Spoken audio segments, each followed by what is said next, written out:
I wanted to talk a little bit about what is the role of a CIO, or what is the value of a CIO. Um, why do companies have chief information officers? What is their role? What is their job duty? And at the end of the day, why do they make sense? Um, I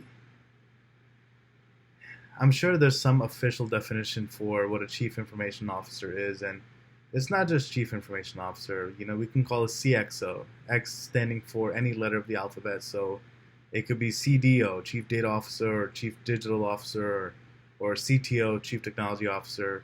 So when I say CIO, I'm honestly talking about any technical or business title. Um, so I'll say CIO, but I'm really referring to really any title, any acronym at the C-suite that has to do with IT or business. The role of a CIO is just to manage how any company is leveraging its technology to serve the needs of the business.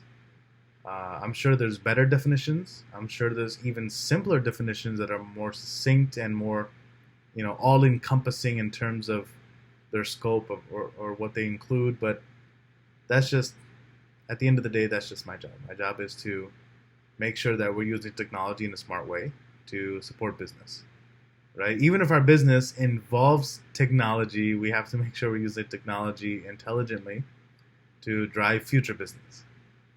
So, when I was a developer, I remember thinking like I could do the CIO's job better than him. I know all these things. I'm more technical. I'm more knowledgeable, and um, I would invest in this. I would buy that, and company would make so much money. The company would make money because the market is headed in this direction. This is the trend that I have observed through conversations or research, and a, a lot of employees look at the C-suite and they go like, those guys have no idea what they're doing. You know, they have they're just making dumb decisions, and they're not responding quickly enough to changes in the marketplace or changes in business needs. And uh, I admit, I mean, no matter how agile you are, if you're trying to make change, it's always going to happen slowly. But uh, if you take a developer and just put them in the C-suite, I think things would fall apart very quickly, because I've learned that it's not the technical aspect of the C-level job that is hard.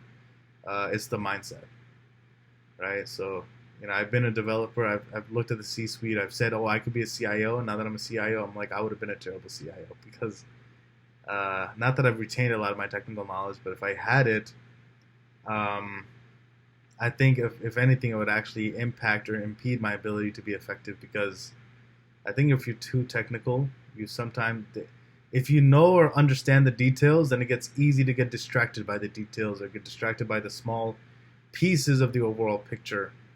Um, because what a developer does, or the individual contributors do, and what a CIO does, are just, they're totally different. I have to look at how is a company handling its IT investments, right? How are we, what are our recurring costs? What licenses or tools are we paying for? And how often, and what are these large capital expenses that we have?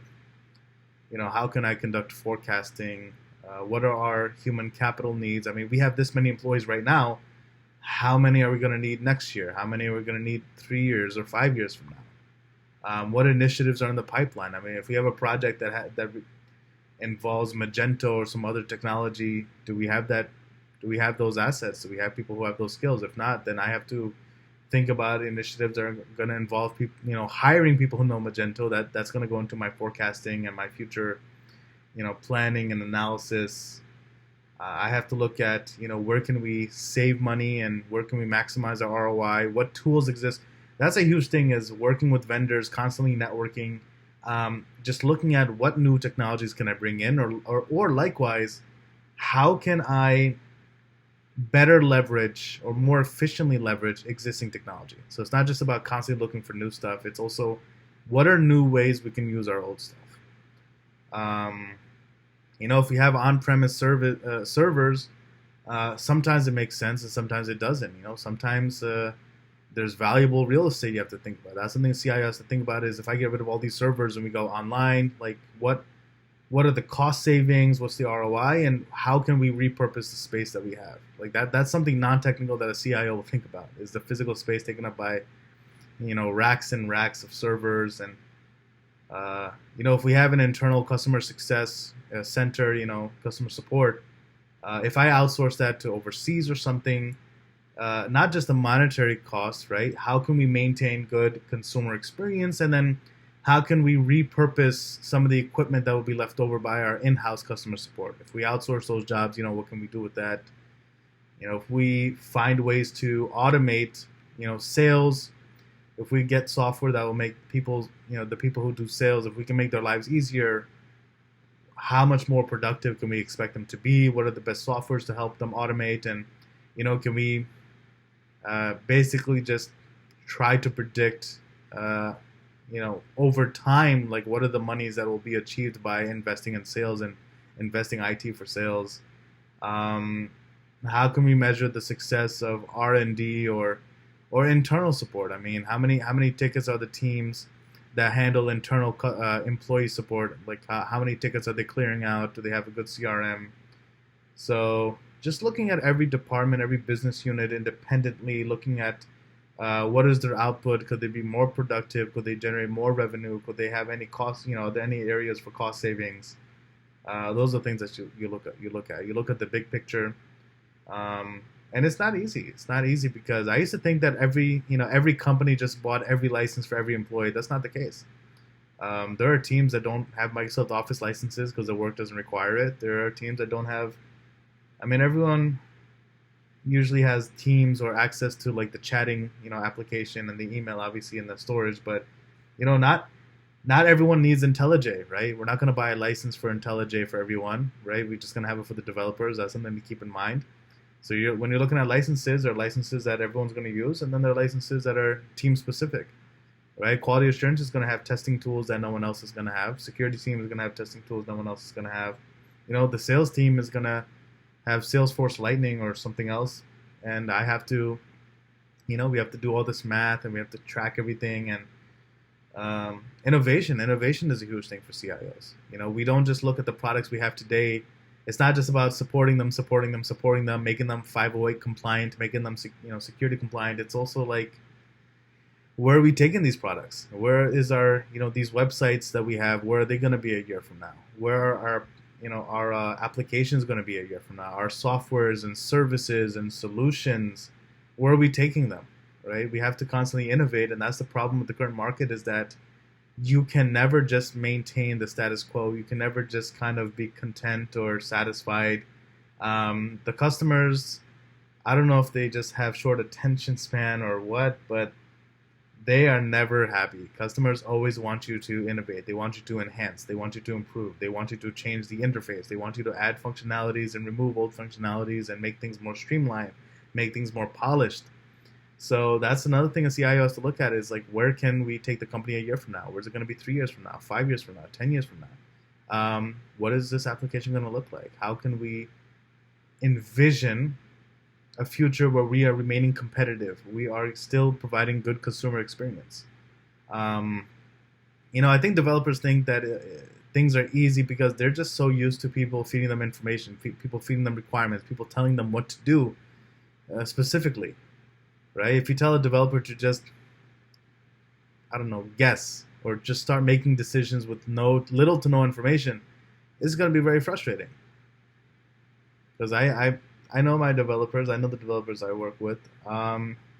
They love, their user stories. They love requirements being fleshed out. They love talking until they have all the nitty-gritty details. They do not like to be given latitude. They do not like to be given slack. They do not like to be given any room to kind of, any margin of error. They don't like to guess anything. And then meanwhile, when you're at the C-suite, all you do is, I don't want to say guess. Obviously, these are data-driven decisions. We go based on where the market is headed. We respond to the needs of the consumers, but there's so much strategy involved. There's so much thinking involved, so much planning involved, and a lot of graphs, a lot of charts, a lot of reports. You're just constantly looking for ways to support all your different business units, the needs of your company. And yeah, it's just it can actually be very difficult. It sounds simple, and I think people see the people up top in the suit, and they think that they're just there to look good, but no, no, they are there to drive the enterprise forward. They're there to provide much needed uh, leadership when it comes to operations, and um, making sure that the company that was successful 10 years ago is still going to be here and be successful 10 years from now, and then 10 years after that. Um, so yeah, there's I feel like people have this idea that being a CIO is, I don't want to say easy, but simple, I should say. Or they think it's easy. And the reality is, and I've done a very poor job of explaining it, but I'm trying to just, I guess, keep it simple, keep it brief.